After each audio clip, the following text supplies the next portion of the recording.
ऐसी लड़की से कभी शादी मत करना, अदरवाइज आप पूरी जिंदगी पछताने वाले हो, जिसके अंदर आपको ये रेड फ्लैग्स देखने को मिले। अब जब हम रेड फ्लैग्स की बात करते हैं ना दोस्त, तो बहुत सारे रेड फ्लैग्स हैं। कुछ रेड फ्लैग्स आपके लिए रेड फ्लैग्स नहीं हो सकते हैं, कुछ रेड फ्लैग्स आपके लिए रेड फ्लैग्स हो सकते हैं। जैसे कि फॉर एग्जांपल कि मे बी एक लड़की का सेक्सुअल पास्ट रहा है, कि उसके 2-3 रिलेशनशिप रहे, एक दो जगह पे उसने सेक्सुअल रिलेशन भी बनाया हुआ है, एंड आप एक ऐसे बंदे हो जिसके लिए एक्सेप्टेबल ही नहीं है कि ना भाई, अगर उसने किसी के साथ फिजिकल रिलेशन बनाया तो मुझे तो ये बिल्कुल एक्सेप्ट नहीं है, ये मेरे लिए रेड फ्लैग है। वहीं पर एक दूसरा बंदा है, वो कह रहा है कि ठीक है यार, कोई बात नहीं, वो पास्ट था, आज प्रेजेंट में वो इंसान मेरे साथ है और मेरे साथ लॉयल है, मेरे साथ अच्छी से है और मेरे साथ अच्छे से ईमानदारी से रह रही है, मेरे भी रिलेशंस रहे हैं, तो कोई बात नहीं, it is acceptable for me. तो यहां पर देख रहे हो, ये रेड फ्लैग भी है, लेकिन किसी के लिए रेड फ्लैग है, किसी के लिए नहीं है। लेकिन कुछ ऐसे रेड फ्लैग हैं जो हर एक इंसान को शादी करते टाइम या किसी भी रिलेशन में एक लड़की में देखना चाहिए। और अगर ये रेड फ्लैग किसी लड़की में दिख रहे हैं तो हाथ जोड़ लो भाई कि ऐसी लड़की नहीं चाहिए जिंदगी में, अदरवाइज जिंदगी तबाह हो जाएगी, जिंदगी बर्बाद हो जाएगी, आप समझ नहीं पाओगे कि क्या हो रहा है। क्योंकि जब आपकी एक मैरिज हो जाती है ना, तो जिस कंट्री में आप रह रहे हो, इंडिया में, there is no any law for men. यहां पर हर एक लॉ जितना बना हुआ है वो फीमेल्स के ही हिसाब से बना हुआ है, क्योंकि एक ऐसी सोसाइटी हमारी रही है जहां पर फीमेल्स के साथ चीजें गलत की गई हैं। बट राइट नाउ अगर आप सोसाइटी के लेवल पे जाओगे, आप देखोगे, आपको लगेगा कि हाँ ठीक है, फीमेल्स के साथ समटाइम्स कुछ गलत हो जाते हैं। लेकिन अगर आप मेल्स के लिए देखोगे ना, तो उनके लिए कोई कानून नहीं है, कोई रूल्स नहीं है। तो अगर आप शादी कर रहे हो और उसके बाद कुछ भी चीजें आपके सामने आ रही है ना, समझौता एकमात्र विकल्प होगा। इसके अलावा आप कुछ कर नहीं सकते हो, कुछ भी चीजें आपके अकॉर्डिंग नहीं हो सकती हैं, आपको समझौता करना ही पड़ेगा। इसलिए शादी करने से पहले, किसी इंसान को अपनी प्रॉपर जिंदगी में लाने से पहले आपको ये चीज सोच लेना चाहिए। शादी से पहले तुम जो कुछ चाहो कर लो, लेकिन अगर शादी के बाद शादी वाले फंक्शन में तुम आ गए ना, फिर जिंदगियां नष्ट हो जाएंगी। तो देखो, सबसे पहली चीज, एक ऐसी लड़की, ध्यान देना, एक ऐसी लड़की को अपनी जिंदगी में नहीं लाना है। कैसी लड़की को? इससे पहले अगर आपने मुझे इंस्टाग्राम पे फॉलो नहीं किया, ये आईडी आपको दिख रही है, इस आईडी पे जाके आप मुझे फॉलो कर सकते हैं। जहां मैं डेली 10 PM पे लाइव आता हूं। एंड ये रहा मेरा व्हाट्सअप नंबर, जिसपे आप मैसेज करके मेरे साथ पर्सनल कॉल्स के लिए स्लॉट बुक कर सकते हैं। इट्स पेड नॉट फ्री, तो प्लीज इस चीज का ख्याल रखिएगा। ओके, सबसे पहले टॉपिक, सबसे पहली चीज, सबसे पहली क्वालिटी, अगर एक लड़की का दिमाग ऐसा दिख रहा है ना, जो money minded in the sense कि उसके दिमाग में पैसों को लेकर के क्या चलता है, उसके दिमाग में पैसों को लेकर के क्या ख्याल है। अगर वो इंसान ऐसी है जिसके लिए पैसा इतना इंपॉर्टेंट है कि उसके लिए रिश्ते पैसे के बियॉन्ड चले जाते हैं, समझ रहे हो कि मतलब पैसे के सामने रिश्ते को कोई इंपॉर्टेंस ही नहीं है, तो अगर ऐसी लड़की के साथ आप रह रहे हो ना, it is the very big danger sign. क्योंकि देखो, पैसे तो सबको चाहिए होते हैं। जैसे एक पत्नी है, उसको अपने पति से पैसे चाहिए यार, ठीक है, खर्चे के लिए चाहिए। हम अपने माँ बाप से अपने खर्चों के लिए लेते हैं, अपने फीस के लिए लेते हैं कि पापा हमें पैसा चाहिए, फीस जमा करनी है। बट इसका मतलब ये थोड़ी है कि हम पापा का गला काट देंगे और उसके बाद सारे पैसे पे कब्जा कर लेंगे। ऐसा नहीं होता है ना। और अगर एक हमें कुछ नीड है, हम पैसे मांग रहे हैं, या हमारे खर्चे के लिए, हमारी चीज़ों के लिए, हमारी रिस्पॉन्सिबिलिटीज के लिए पैसे चाहिए, इट्स ओके। लेकिन अगर पैसा ही चाहिए, सामने वाले इंसान की उसके लिए जान लेनी पड़े, सामने वाले इंसान को छोड़ना पड़े, सामने वाले इंसान की जिंदगी तबाह करनी पड़े, लेकिन मुझे पैसा चाहिए, तो फिर ये एक डेंजर साइन है। तो जिन लड़कियों में ऐसी चीज़ें आपको देखने को मिलती हैं कि भाई उनको अपने खर्चे चाहिए ही चाहिए, कि उनके एक तरीके के खर्चे वो चाहिए, तुम जान दे दो, तुम्हारे पास हो पैसे ना हो, कुछ चीज़ें हो, वो बिल्कुल समझने को ही रेडी ना हो। उनकी लाइफ चाहे मेरे को इतना खर्चा करना है, मेरे को यहाँ पे जाना है, पार्टीज में जाना है, ये शॉपिंग करनी है, हर महीने में 4 बार शॉपिंग करनी है, तो उनको अपनी मतलब वो जरा भी आपको समझने को रेडी ना हो।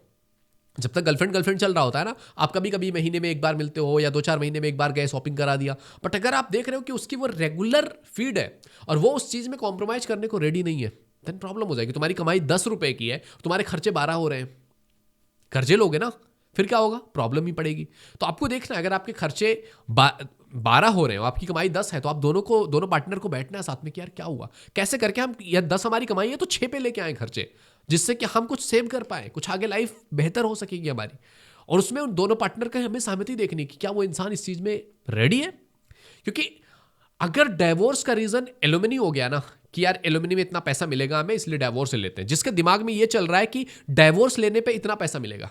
क्या आजकल मैंने एक वीडियो बनाई हुई थी इसमें कि यार एक लड़की बोल रही है कि मैं 2 साल शादी करेंगे, तीसरे साल डिवोर्स, आधा प्रॉपर्टी अपने पास। तो वही चीज़ है कि अगर आपके दिमाग में एलोमेनी चल रही है, पैसा चल रहा है, तो फिर अगर इस बेस पर डाइवोर्स हो रहा है, कोई रोक ही नहीं सकता है, क्योंकि तुम्हें तो पैसा चाहिए, इंसान से कोई मतलब ही नहीं है।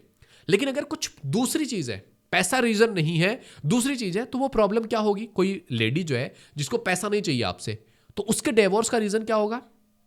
कुछ चीजें, कुछ काम आप ऐसे कर रहे हो जो उसे दुख दे रहा है, उसे प्रॉब्लम हो रही है उस चीज से ना। और किसी चीज से प्रॉब्लम और दुख हमें कब होता है? जब हमें किसी चीज से प्यार हो, क्योंकि अगर प्यार ही नहीं है तो कोई दुख नहीं होगा। और अगर प्यार है और उस चीज से दुख है, तो हमें समझने की जिम्मेदारी हमारी है कि यार कौन सी ऐसी चीज है जो सामने वाले इंसान को हर्ट कर रही है, और आप उस चीज को फिक्स कर सकते हो। चीजें आप मिल करके दोनों सॉर्ट आउट कर सकते हो। लेकिन अगर किसी लड़की का माइंड ही मनी माइंडेड ही है, उसको पैसा ही चाहिए, उसको एल्यूमिनी ही चाहिए, तुम लाख कोशिश कर लो, फिक्स ही नहीं कर सकते हो डाइवोर्स। मेरे पास बहुत सारे ऐसे केसेज आते हैं जहां पर ऐसा है कि यार चलो प्रॉब्लम है, कुछ चीज़ें आ गई हैं, कुछ घर वाले नहीं समझ रहे, बंदा नहीं समझ रहा है, तो ठीक हो जाते हैं। लेकिन जिनका माइंड ये होता है कि सर मेरे को तो रहना ही नहीं है, यहाँ से निकलूंगी, मेरे को 1-2 करोड़ मिलेंगे यहाँ से पैसे, और उससे मैं अपनी लाइफ अच्छी जी सकूंगी, मुझे ये इंसान चाहिए ही नहीं। तो जब दिमाग में पैसा आ गया है कि मुझे 2 करोड़ मिलेगा यहाँ से, फिर उनके डाइवोर्सेज रोकना नेक्स्ट टू इम्पॉसिबल होता है। मतलब कितना भी आप समझा लो, कितना भी आपको उनको एक अलग पर्सपेक्टिव दे दो, बट उनके माइंड में वही चल रहा होता है कि भाई नहीं सर, मुझे लगता है कि मुझे छोड़ ही देना चाहिए। समझ रहे हो? तो आपको बहुत सोच समझ के चूज करना है। अगर एक इंसान का माइंड मनी माइंडेड इस तरह से है, तो it is a big red flag निकाल। दूसरी चीज है यार डिसरिस्पेक्टफुल होना, कि अगर कोई लड़की है ना, जिस लड़की में इज्जत करने की तमीज नहीं है, रिस्पेक्ट करने की उसकी एबिलिटी नहीं है, ऐसी लड़की को अपनी जिंदगी में मत लाना। क्योंकि क्या होता है ना, जब एक लड़की है, एक लड़की से ये एक्सपेक्ट की जाती है कि यार थोड़ा रिस्पेक्टफुल होगी, थोड़ी सॉफ्ट होगी, थोड़े अच्छे से प्यार से बात करने वाली होगी, और अगर वही मुंहफट हो गई तो? अगर एक लड़की को तुम लेके आ रहे हो अपनी जिंदगी में जो तुम्हारे माँ बाप की इज्जत नहीं कर रही है, मतलब क्या होता है ना कि हर एक चीज का एक पैमाना है कि यार एक जिंदगी में आप जी रहे हो ना, ठीक है हर एक इंसान बराबर है, बट तुम अपने माँ बाप के बाप नहीं बन जाओगे। या माँ बाप ने कुछ चीज किसी चीज पे डांट दिया है, तो तुम्हारा सुन लेना तुम्हें बड़ा बनाता है।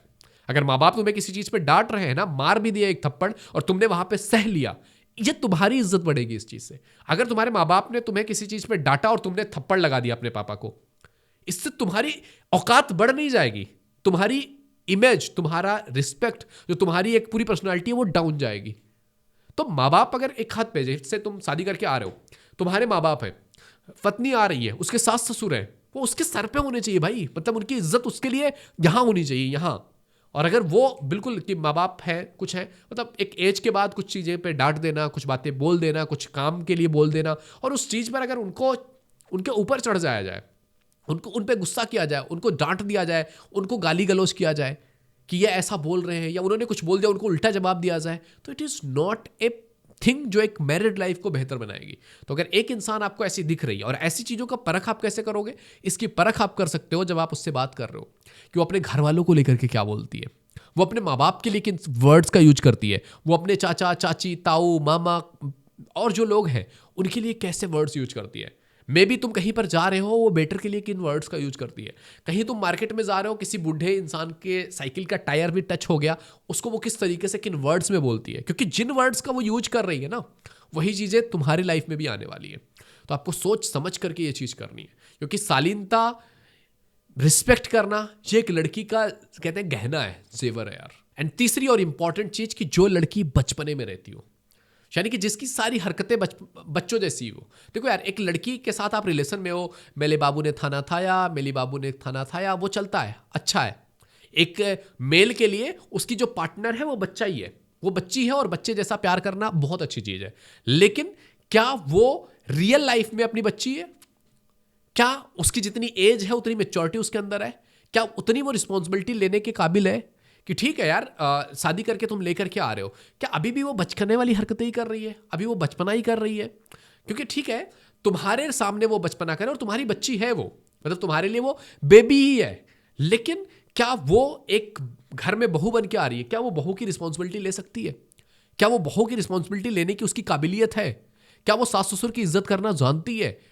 क्योंकि एक लड़की है, मे बी अभी तुम्हारी शादी हुई है, तुम्हारा बच्चा हो रहा है, तो बच्चे को माँ चाहिए, बच्चा नहीं चाहिए। समझ रहे हो? तो क्या वो माँ की रिस्पॉन्सिबिलिटी उस बच्चे के लिए ले सकती है? तुम्हारे सामने बच्चा बन सकती है, तुम्हारे सामने बाबू ने ताना ताया हो सकता है, लेकिन क्या वो पूरी उसकी पर्सनालिटी ही ऐसी है? या फिर वो दुनिया में मैच्योर है, तुम्हारे लिए बच्ची है, फिर वो बहुत प्यारा है, फिर वो रिश्ता क्यूट दिखेगा। लेकिन अगर कोई बचपने वाली हरकतों में ही जी रहा है, जिसको समझ ही नहीं है कि मेरी रिस्पॉन्सिबिलिटी क्या है, मेरी जिम्मेदारी क्या है, मुझे क्या करना चाहिए, मुझे क्या जरूरी है, फिर ऐसे लोग कभी भी आपके लिए एक बेहतर चॉइस नहीं होगी ऐसी लड़की। ओके, तो ये कुछ कुछ चीज़ें हैं जिनका अगर आप ख्याल रखोगे ना, तो आप इन लोगों से बचोगे, तो आप एक अच्छी लाइफ स्टाइल अफोर्ड कर पाओगे। अदरवाइज आप इन चीज़ों में पड़ गए, परेशान हो जाओगे, पूरी तरह से तबाह हो जाओगे। तो आई होप ये वीडियो तुम्हें समझ में आएगा। वीडियो पसंद आए तो लाइक जरूर कीजिए। पहली बार चैनल पे आए तो please visit the channel. If you think it is valuable तो आप सब्सक्राइब कर सकते हैं। अगर आपको मेरे से पर्सनली 1-to-1 बात करनी है, ये व्हाट्सअप नंबर दिख रहा है, इस पर मैसेज करके आप अपना स्लॉट बुक कर सकते हैं। ये पेड है, फ्री नहीं है।